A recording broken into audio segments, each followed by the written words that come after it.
Halo semua, ya berjumpa lagi di ulasan saham kita. Hari ini bagaimana hari ini? Hari ini marketnya bikin galau lagi ya, bikin galau lagi dan masih indecision. Itu tandanya saat ini market masih belum kondusif Bapak Ibu untuk masuk dengan agresif atau ngotot harus trading. Tadi di grup kita sempat bahas ya, kenapa saya pagi-pagi nggak rekomendasi? Atau bahkan mungkin sebenarnya seharian ini pengen saya nggak pengen rekomendasi sebenarnya. Bukannya apa, kita maintain aja yang sudah ada. Kita kemarin-kemarin kan masih maintain beberapa emiten dan saya rasa itu aja dulu daripada kita pusing cari target baru lagi, ya kan? Jadi saya ya slow aja. Apalagi beberapa yang hari ini trending, hari ini naik kayak Unilever, ICBP dan INDF, menurut saya belum belum firm untuk oh ini boleh masuk karena apa? Tiga emiten ini pergerakannya satu pergerakannya lamban dan kalau kita entry sekarang biasanya kalau tiga emiten ini kalau kita recommended biasanya karena saking lambannya itu untuk beberapa waktu ke depan. Nah, pertanyaannya dan masalahnya adalah pemerintah baru saja merilis bahwa akan ada PPKM darurat per tanggal 3 Juli dan yang mana itu ada di hari Senin, ya, hari Senin. Dan ini sudah hari Kamis dan besok adalah hari Jumat, ya. Menurut saya tidak bijaksana untuk masuk di dua emiten ini. Kalaupun memang mau masuk, sebenarnya nggak ada kata terlambat sih untuk masuk nanti-nanti gitu ya, tungguin aja. Apalagi biasanya ditambah lagi kalau ketika berlaku PPKM darurat tanggal 3, kita kan nggak tahu nih reaksi market bagaimana. Saat ini mungkin kita bisa melihat sebenarnya, oh fine-fine aja kok, jalanan masih rame, aktivitas masih biasa-biasa saja, aktivitas ekonomi maksud saya ya. Dan tidak ada yang perlu dikhawatirkan gitu kan. Nah, tiba-tiba nanti tanggal 3 yang biasanya kita lihat aktivitas jalan biasa bagus, tiba-tiba mulai sepi. Khususnya di ibu kota ya. Di Jakarta akan sangat terasa karena pusat aktivitas ekonomi Indonesia ada di Jakarta. Perkantoran banyak yang WFH, ya kan. Terus kemudian mall banyak yang tutup, rumah makan juga pembatasan dan sebagainya. Akhirnya apa? Mungkin kalau kita lihat secara global, mungkin bisa Sudirman dan Tamrin itu bisa kosong. Cos, gitu ya. Jalanan mungkin jangan-jangan sekarang kondisinya sudah kosong. Saya nggak tahu ya, nggak kita karena kita nggak ngamatin langsung. Saya sudah beberapa waktu ini udah WFH terus, ya kita udah WFH terus, nggak berani kemana-mana. Rumah saya di Jakarta sudah kondisinya sudah zona hitam. Kita di klaster komplek ya, komplek yang mungkin di dalamnya tidak lebih dari 50 KK mungkin ya. Mungkin bahkan lebih kecil dari itu, mungkin sekitar 30 KK saja. Dan bayangin kalau sudah zona hitam berarti sudah banyak ya yang kena. Dan kebanyakan adalah klaster keluarga ya, satu rumah kena dan itu menakutkan sekali ya. Jadi kita nggak berani keluar dan kalau tidak penting-penting amat ya nggak berani keluar. Jadi kalau saya bilang saat ini kita harus berhati-hati, ekstra hati-hati. Dan kembali lagi di hari Senin kita kan nggak tahu nih nanti tiba-tiba peng sepi. Nah kondisi itu bagaimana? Bisa saja market bisa. Saya bukan nakut-nakutin. Ini tidak ada niat nakut-nakutin sama sekali. Jangan sampai IHSG bisa ARB berapa hari umpamanya, umpama gitu ya. Tapi good news-nya adalah kalau di waktu awal-awal pandemi kemarin, ya ARB 3 hari itu minusnya 25%, 25%. Nah, kalau sekarang mungkin minusnya bisa 7%-an aja, jadi nggak terlalu signifikan. Tapi 3 kali minus 7% udah 21% kan. Jadi kalau saya bilang, ya tidak ada salahnya kita untuk mengurangi posisi, kecuali Bapak Ibu ada di posisi-posisi yang relatif lebih aman. Dan saya melihat sebenarnya kali ini nggak sampai ARB, nggak usah khawatir ya, prediksi saya nggak sampai ARB berhari-hari, prediksi saya tidak. Jadi ada kontraksi, yes, pasti ada kontraksi. Tapi saya bilang lebih ke gini, jadinya hmm, nanti mungkin akan ada koreksi sehat di IHSG dan saya melihat peluang IHSG ke bawah 5.900 cukup besar, di bawah V-line cukup besar.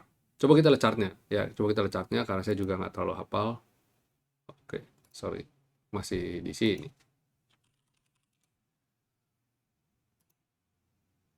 Nah, mungkin bisa ke 5840 ya. Kita sudah sempat beberapa waktu ini kita sempat sempat lihat kan kalau IHSG sampai memang koreksi dia jebol V-line mungkin bisa ke sini. Harapan saya dia tertahan lah di level ini ya, nggak sampai ke sini. Atau mungkin lebih rendah lagi. Ada gap di bawah di 5.400-an masih ada gap. Nih, ada gap di sini. Jangan sampai, nggak sampai lah. Kita bilang nggak.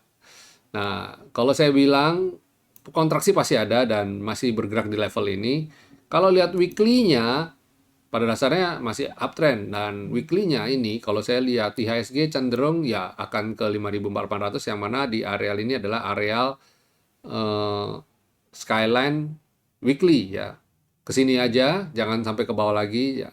Mentok-mentok ke 5.700-an itu areal V-line. Ya, ini worst case skenario ya, bukan pasti ke sana ya. Jadi jangan panik Bapak Ibu, kita kawal bersama, sama-sama kita lihat. Paling saya rasa sih sekitar 5.900-an aja ya. Kesini aja udah cukup lah. Karena kondisi ekonomi saat ini nggak kayak dulu. Kita sudah melewati yang terburuk dan kondisi sekarang cenderung lebih siap, Mas, lebih siap dan ekonomi juga lebih lebih lebih oke ya, lebih lebih bisa untuk vaksin sudah ada ya, obat-obatan dan maksudnya upaya-upaya pemerintah jelas, nggak kayak kemarin. Kemarin kita masih penuh gelap gulita, kita nggak tahu apa yang akan dilakukan pemerintah. Kalau sekarang kan sudah jelas, semua sudah jelas, skenario udah jelas dan actionnya juga udah jelas. Jadi kalau saya bilang sih nggak sampai seperti itu. Kita berharap aja tetap naik. Good newsnya adalah beberapa sektor saya lihat malah potensi untuk lanjut. Di saat pandemi ini mungkin Bapak Ibu bisa melihat, di sini kita bisa melihat bahwa teknologi, ya sektor teknologi atau mungkin digitalisasi akan semakin dipercepat. Kalau dulu kita merasa 5 tahun teknologi kita akan lihat ada 5 tahun ke depan atau 10 tahun yang akan datang baru ada. Sekarang mungkin lebih lebih cepat dan menjadi lebih awal. Jadi awal-awal kondisi ini, kondisi pandemi ini, sejak pandemi, apa yang kita pikirkan nanti akan ada di 5 tahun atau 10 tahun yang akan datang, sekarang sudah mulai dipaksa untuk dihadirkan. Contohnya digitalisasi bank, marketplace ya semakin sinergi dan semakin tuntutannya semakin tinggi ya. Orang sekarang belanja grosir, belanja keperluan rumah tangga sudah lebih banyak di online gitu kan. Nggak perlu nggak perlu datang ke supermarket, hypermarket dan lain-lain gitu kan. Promo seperti Bapak Ibu di marketplace kan banyak promo-promo kebutuhan hidup malah sekarang ya. Jadi dan kalau saya ngomong ini mesti ada clue-clue ya, Bapak Ibu bisa lihat. Banyak banyak berita LPPF atau MPPA ya akan sinergi dengan marketplace ya, Tokopedia mungkin ya, atau Bukalapak mungkin, saya nggak tahu. Lebih ke Tokopedia kemarin kalau saya baca beritanya ya. Sayang sekali sebenarnya padahal matahari.com waktu itu yang notabene adalah punyanya Matahari malah malah ditutup. Sayang banget kan? Ya, saya bilang itu sayang banget sih padahal itu platform mereka sendiri dan itu kalau mereka bisa jalankan di saat pandemi ini malah jalankan kan malah bagus. Tutupnya kalau nggak salah sebelum pandemi deh. Itu kesalahannya mereka sih sebenarnya. Jadi bayangkan kalau mereka nggak tutup, mungkin sekarang bisa bisa lebih bagus. Tapi mungkin juga ada pertimbangan lebih baik mereka kerjasama dengan yang sudah expert, yang sudah pakar, ketimbang mereka memaintain atau membangun sesuatu yang baru. Tapi sebenarnya nggak juga deh. Waktu itu Matahari juga sudah cukup eksis kok, sudah cukup lama. Sayang sih sebenarnya.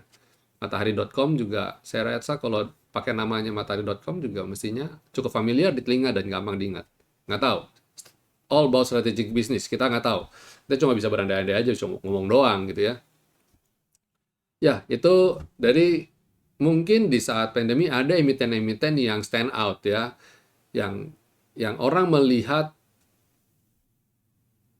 ini trennya udah mulai berubah, tren udah mulai berubah dan sekarang waktunya kita contoh beberapa waktu ini kan emiten consumer kan terjun bebas. Karena banyak hal yang membuat dia jadi terjun bebas. Kita nggak ulas di sini. Mungkin saya akan buat satu video lagi khusus untuk mengulas emiten consumer. Tapi kalau kita lihat kondisi sekarang kan udah mulai rebound lagi, asing udah mulai masuk lagi, dan ini kita juga bisa melihat eh, emiten ini tetap, atau sektor ini tetap adalah sektor anti badai, yang mana ketika kondisi apa namanya, ekonomi global lagi penuh ketidakpastian, tetap yang namanya konsumsi tetap kan harus ada dan tidak bisa tidak. Dan mereka adalah yang menurut saya kategori anti badai, resilience-nya cukup tinggi ya untuk bertahan dalam banyak situasi.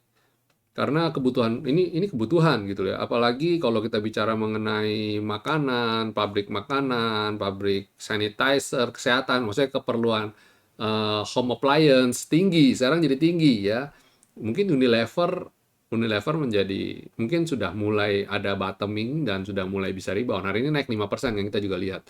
Apakah ini titik titik awal untuk mulai naik? Saya nggak tahu. Kita nggak tahu. Kita amati bersama beberapa. Nanti saya akan coba di ulasan. Nanti saya akan coba di ulasan saham.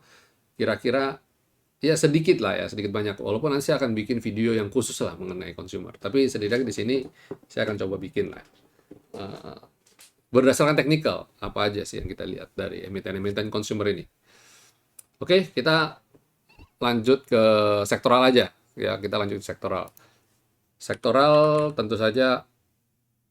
Oh, sebentar. Sebelum lanjut ke sektoral, saya coba mau kasih tahu sedikit bahwa hari ini asing membukukan net sale 55,5 miliar, tidak semasif kemarin, tapi tetap koreksi, dan hari ini Composite mencoba naik di atas selendang dan nggak mampu. Nah, ini sebenarnya salah satu sinyal downtrend ya. Maksudnya salah satu sinyal potensi koreksi.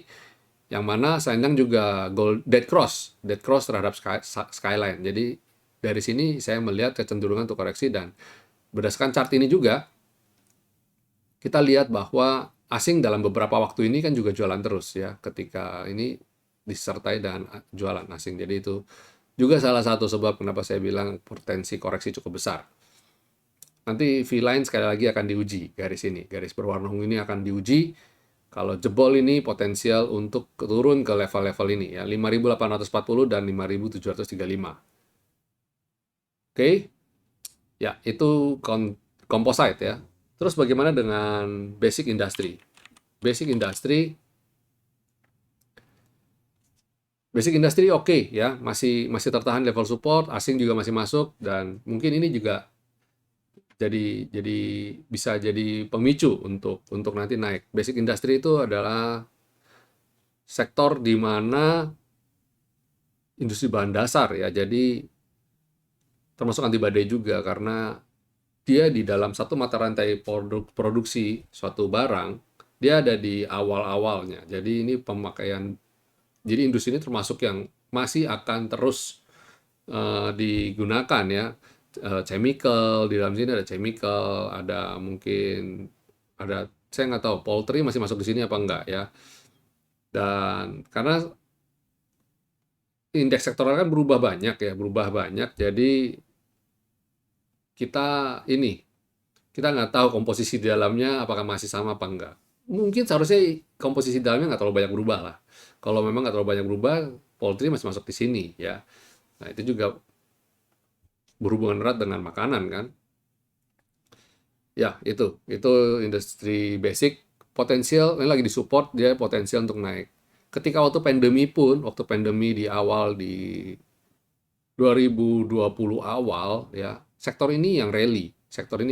Kita bisa lihat, oh bukan chart ini, tapi basic industri yang lama, sektor basic industri yang lama yang sudah berhenti. Ini chartnya udah berhenti di tanggal 30 April 2021 ya. Jadi coba saya scroll back di. Nah, ini ketika ketika awal pandemi, waktu itu ini adalah sektor yang rally. Nih, Bapak Ibu bisa lihat. Ini adalah sektor yang rally. Rally-nya panjang bahkan sampai, kalau kita lihat weekly-nya, ini kalau kita lihat weekly-nya, Nih, dari sejak April, ya, dari sejak Mei 2019, dia naik. Oh, sorry, ini 2019. Ini yang sini nih, ini dia nih, Maret. Mulai dari Maret sampai berhenti di akhir tahun, ya, berhenti di akhir tahun, di awal tahun 2021, dia rally-nya luar biasa nih. Bam, naik luar biasa. Jadi, sekali lagi kita lihat apakah sektor ini bisa melanjutkan, apakah histori berulang, sejarah berulang apa enggak, ya. Kita coba lihat nanti, kita lihat apakah ini bisa melanjutkan, ini weekly-nya ya. Apakah dia bisa lanjut untuk rebound seperti bulan kemarin, ya, bulan-bulan ketika awal pandemi. Oke, terus consumer cyclicals lumayan ya. Kita lihat ini bagus ya, udah bagus. Nah, kita lihat di sini ada, di sini mungkin kecenderungan potensi breakout juga cukup besar. Nanti kita coba ngamati lah emiten-emiten yang ada di sini ya. Terus kemudian energi juga udah mulai, ini lucu, Indonesia tuh anomali banget, di mana harga batu bara, tadi pagi saya posting market world summary ya, harga batu bara itu naiknya luar biasa ya. Banyak emiten-emiten energi naik cukup besar. Tapi ini kenapa begini gitu, candlenya jelek banget gitu kan. Asing masih jualan lagi. Mungkin impact-nya nggak terlihat sekarang ketika naik, tapi impact-nya terlihat ketika laporan keuangan akan dirilis ya. Kuartal kedua sudah selesai, nanti dalam waktu dekat akan dirilis laporan keuangan kuartal kedua. Kalau laporan kuartal kedua positif atau mungkin kuartal ketiga nanti akan keluar positif, impact-nya sektor ini akan naik, energi ini akan naik. Ini akan naik ya. Dan kalau kuartal ketiga kemungkinan besar pasti naik. Karena apa? Kuartal ketiga itu memasuki bulan bulan di mana musim dingin, aktivitas pertambangan berkurang ya karena faktor cuaca, sehingga bahan baku naik, bahan hasil tambangnya juga jadi naik karena produksinya kecil. Supply and demand maksudnya itu, karena supply-nya sedikit sedangkan permintaan banyak, otomatis harganya jadi naik. Nah, saya melihat potensi naik ini. Jadi mungkin adalah sekarang waktunya kita untuk belanja dulu ya. Waktu sekarang untuk belanja buy on weakness, untuk nanti ketika market recovery dia juga rebound. Oke, terus sektor finance juga sudah mulai oke, sudah mulai oke. Nah, yang ngedrive sektor finance nanti mungkin terjadi shifting, yang mana adalah emiten-emiten yang berhubungan korelasi dengan dunia finance digitalisasi sektor keuangan. Dan ini sudah kelihatan ya, banyak beberapa emiten yang begitu switch, atau bukan switch, tapi menambah fitur digital, langsung terbang. Kita tinggal menanti ada satu emiten yang akan IPO, yang sektor digital juga, dan ini berhubungan erat dengan BCA. Yes, BCA Digital. Dan kalau ini IPO, mungkin dia juga, wow, bakal hot ya. Kita menanti itu. Mungkin itu yang akan salah satu menjadi driver dari sektor finance ini. Sektor finance. Kemudian healthcare.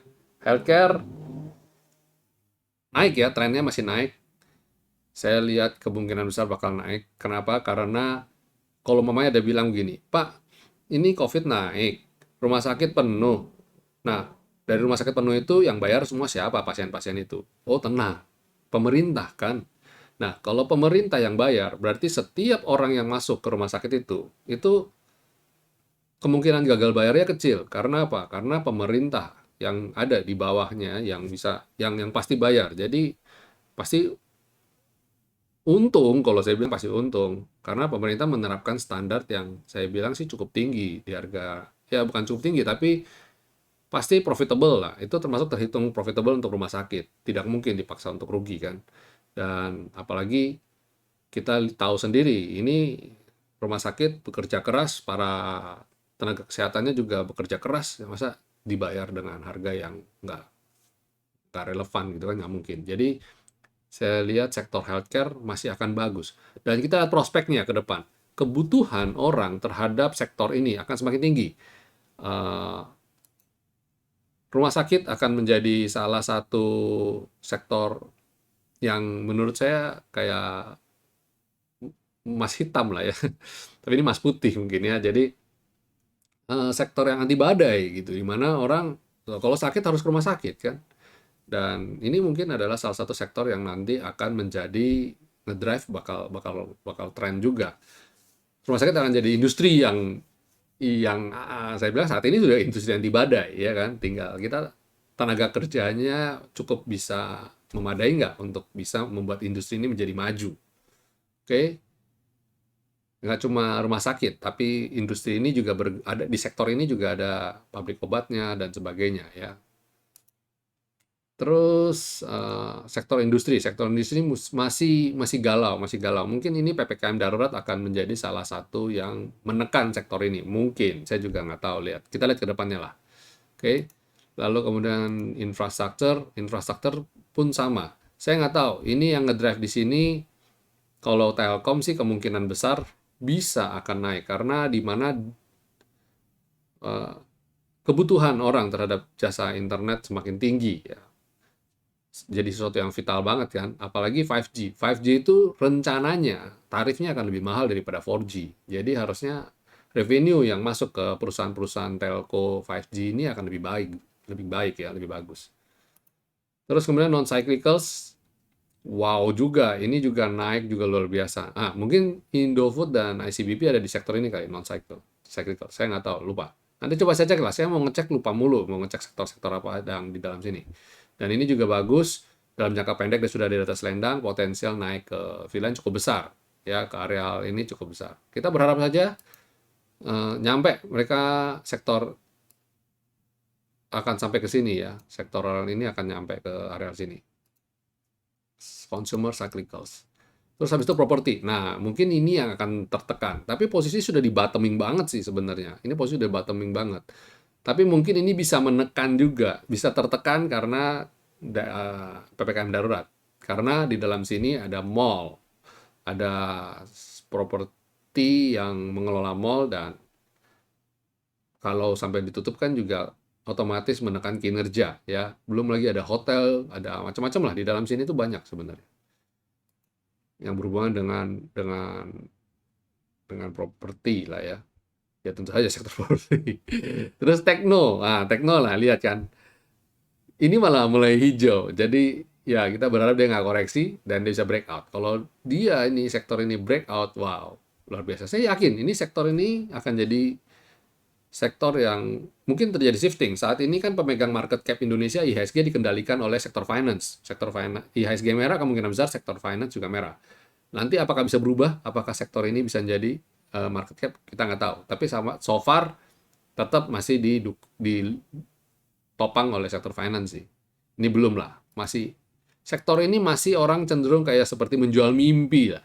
Menjual mimpi. Apa itu menjual mimpi? Kita berandai-andai aja nanti kalau nanti kondisi new normal akan digitalisasi dan bla bla bla bla bla bla ya cuap pom pom lah ya. Tapi bener realnya kepake apa enggak saya belum tahu. Kita belum tahu, kita nggak tahu ya. IDX transportasi ini juga akan tertekan karena PPKM membuat PPKM darurat akan menutup transportasi, jalur transportasi. Saya nggak tahu kalau pesawat transportasi massal apakah bisa berjalan. Kalau ngomong transportasi dan logistik, nah mungkin logistik, shifting ke logistik. Jadi karena kita mobilisasi manusia semakin terbatas ruang geraknya, nah, logistik yang jalan, barang dan jasa yang akan jalan dan mungkin itu saya nggak tahu yang pemegang market cap-nya di sini apakah apakah logistiknya apa bukan. Ya, kalau betul ya, tapi saya rasa logistik kalau di dalam sini logistik lebih banyak seperti kayak angkutan bahan tambang apa hasil tambang ya yang banyak di sini. Yang yang kuat di sini adalah logistik hasil tambang. Dan konsumsi tambang saya belum tahu. Ekspornya bagaimana, terus antar provinsi, antar pulaunya bagaimana dan sebagainya bagaimana, saya belum riset. Saya nggak sampai sana. Saya nggak menguasai sampai situ jujur. Tapi saya lihat chartnya aja, saya lihat ini sudah di bottom, potensial rebound, yes, tapi mungkin masih akan tertekan di saat pandemi ini. Oke, itu secara sektoral. Sampai jumpa semua. Jangan lupa untuk terapkan protokol kesehatan, ya. Benar-benar gawat ini ya. Walaupun beritanya nggak sesanter dulu, tapi ini benar-benar gawat. Dan kita harus berperan aktif ya untuk ikut sama-sama menjaga supaya penularan berhenti di kita. Maksudnya jangan sampai kita tertular ya. Stop depan pintu itu aja. Oke? Jangan lupa untuk bikin trading plan dan diresapi betul-betul apa yang saya bicarakan hari ini. Ini insight-nya luar biasa banget. Luar biasa banget. Sampai jumpa semuanya. Stay safe, stay healthy, and God bless.